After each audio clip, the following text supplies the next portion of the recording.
Good morning, it's MJ, and this is a general reading for the collective using the Crow Tarot, the Wise Dog, and the Grimalkin Tarot. And just a real quick public service announcement here.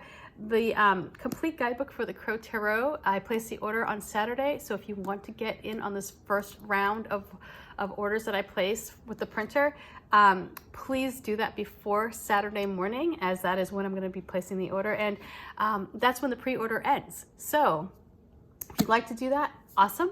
Go visit my site. There will be a link in the video.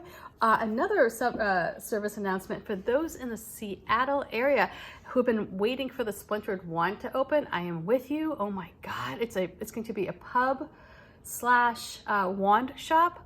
We drove by yesterday and it looks like they changed the door. So things are happening inside and on the outside. So I'm eagerly awaiting that opening. So anyway, all right, let's get started. They've been working on this building, by the way, for I think over a year, but it looks fabulous from what we kind of put our heads into, like up to the glass and try to peer through the paper. It's looking pretty awesome. Okay, so let's get started. And I don't know about you guys, but I feel like the energy this week has been pretty hectic and just volatile. Like I feel very anxious. Might just be me. It might be because I have a kitchen that is really in need of some cleaning, and that always makes me feel unsettled, you know, when there are dirty dishes in the sink. So let's get started. And the first card I'm going to pull is from the Crow Tarot. This is my first deck. And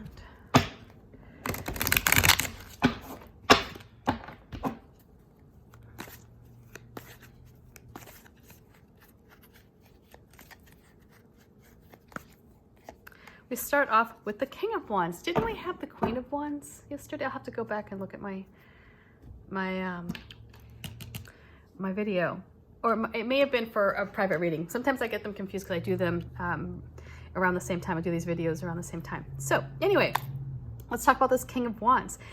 We have this very strong, you can almost, his stature, if you see his position is on this lion. And if you notice that the size of the crow and the size of the lion are not very different, although in nature they would be very different.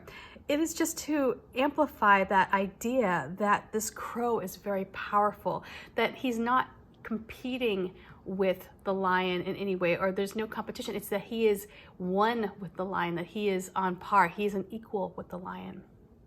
And because of that, you have this feeling of power, and you have this boldness, and almost like, you know, like you're the king of the forest sort of feeling when you are the King of Wands, when you embody this energy. So this is a time to put on that your entrepreneurial hat, that a time to start thinking a bit more creatively about a problem that you're trying to solve. If you have this idea that you want to get out into the world, this is a time to really like get moving on this idea. This is something where it may have started as a project, you know, that somebody else began, but now they pass the baton to you. So if you're at work and you had somebody who came up to you and said, oh, you know, I'd really like to implement this, I just don't know how to get this program going. This is where you have that ability to say, oh yeah, I know exactly what needs to be done, and then take control, take charge, and approach the situation with a boldness, a fearlessness. So here we have this little salamander. This is heat. This is adding fire into your situation. The creativity, the passion that you bring. This rose here coming off the wand is that passion that you bring to the project. The sun, similarly to the Queen of Wands, this sun is an indicator that you have time, that you don't need to feel rushed, that you're in control of the situation. Of course, we have the infinity symbol here, and that is that the possibilities as a result of your success will be endless. It will lead to future opportunities. So this is the energy that we're working with today. If you want to lean into it, if you have an idea that's been passed to you or that you've been sort of rolling around in your head for a while, this is a time to get creative. think about, like, if I were, you know, going to bring this to fruition, what are all the steps that it's going to take? And how do I get the ball rolling? How do I build a team that will support me? However that looks for you. That might just be having your partner, you know, help you in the evenings, or your family. It's like, this is about gathering support, having that ability to be powerful in your life in this moment. So let's see what the dogs bring. Oops. Whoa, goodness. This deck is a little bit slippery right now. It's because maybe I just haven't used it so much. You know, like, after this deck I've had, the Crow deck I've had for, you know, what, a year now. So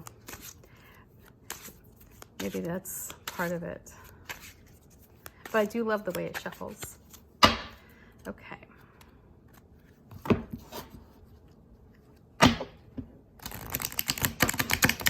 Like butter.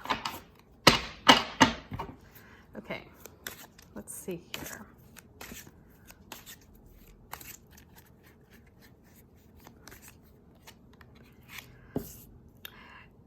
And we have the Six of Cups, and you can see this little pup is in the water playing with these cups, and there's a fish that symbolizes intuition. There's a little songbird, which is the messages that come to you if you pay attention. If you notice the song that's being sung, it may hold meaning for you.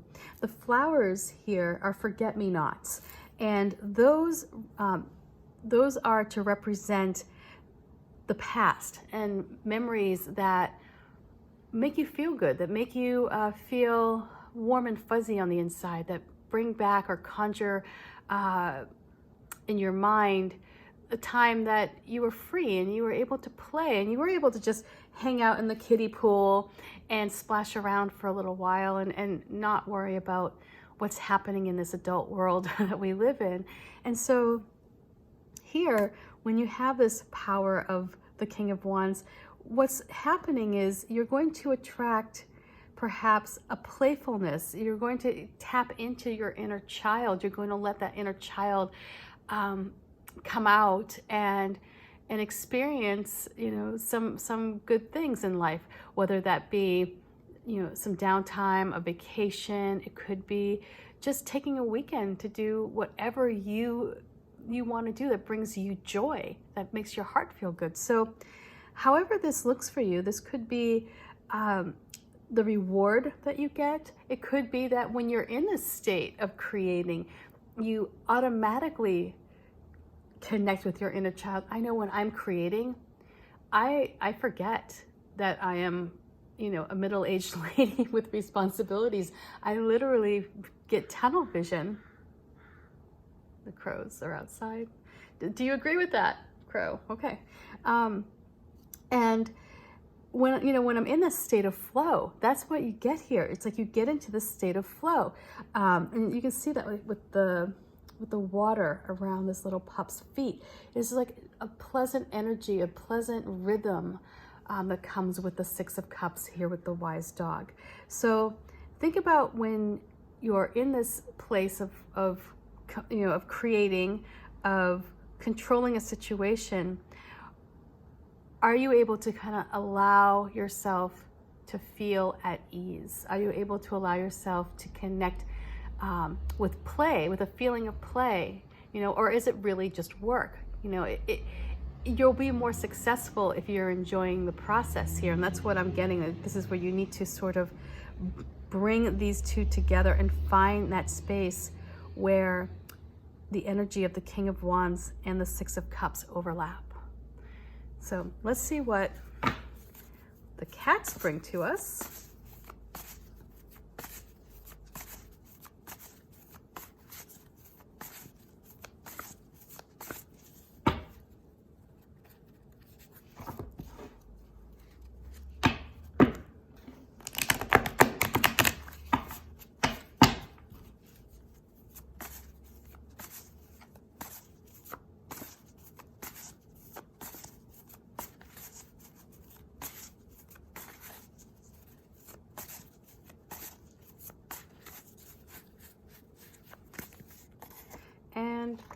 this? Again, we have this Nine of Wands. I mean, you guys saw, I shuffled.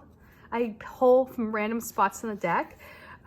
Interesting. Okay, cats. I feel like, by the way, just off subject real fast here, I feel like this cat deck is going to be very similar to the crow deck, in that if a message comes through, and I don't see that so much with the wise dog. I feel like the wise dog is like, the energy is very daily, you know, like they don't repeat so much as the cats do. And I think it's because the cats have that energy, that memory energy where they hold grudges, maybe. I don't know. But anyway, this Nine of Wands here is, you know, I think the call is to connect with this Six of Cups energy while you're in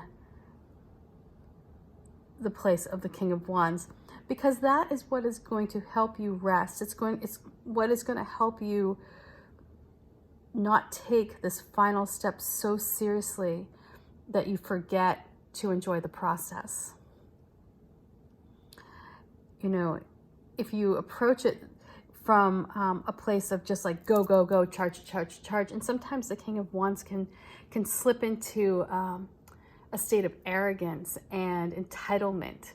And so I feel like with the Six of Cups here, it's going to mellow out any of the negative attributes that the King of Wands has, because you're going to become more playful and more creative as a process in the process. The child in you will enjoy the process of creating, and because of that, this wand that you're trying to get to, it will ease those waters. But you have to allow, again, we have water here as well, you have to allow for time and to enjoy this process. Have fun. Don't take it quite so seriously. There is strength here, and again, the daffodils represent a new opportunity as a result of completing this task. So keep in mind that you have everything that you need to be successful. And sometimes when we're in a state of go, go, go, and we're just, you know, trying to get something completed, we lose a bit of ourselves that enjoys life, you know, because we're so focused on creating something that you forget that you're in the moment and you should enjoy it. And so that's what I feel like this has happened with this dog, is that you're getting into this flow where it's not about the work, it's about the fun that you have. You know, you can turn anything into a task where you're just like, oh, I mean, I could turn anything. I could turn creating each card for the deck into a giant task. I'm like, oh, I've got to do that. Oh, I'm going to, but that's not what happens, because in reality, it's like I easily slip into this energy of the Six of Cups when I'm making art.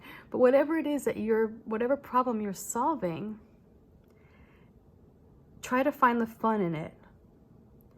That's really what this comes down to. Try to find the fun in whatever it is that you're doing, whatever goal you're going towards, whatever it is that you're creating. If you enjoy the process, the trip to get to that end, that final leg of this journey is going to be easier. Allow yourself some time. That's what I'm getting with this Nine of Wands. Allow yourself the time to rest up, enjoy where you are in the moment, live in the moment, know that you're on the right track, and that you will find success if you stay focused and you allow this King of Wands some time to enjoy his position, enjoy who he is, enjoy being a king, you know, for a little while. I hope this reading makes sense. I understand this for me wholeheartedly. Life isn't supposed to be just work, work, work, work, work. You need to have some fun. You need to tap into those areas, even if it's just 20 minutes a day that bring you joy. Give your inner child some playtime, some creative playtime, and it will fill your heart. And that's what will keep you on track. That's what's going to keep you able to, like, manage any of these waves. You're not going to be thrown off your position by any obstacles or anything that comes at you. So anyway, much love. I hope this makes sense to you, and I will see you tomorrow. Peace.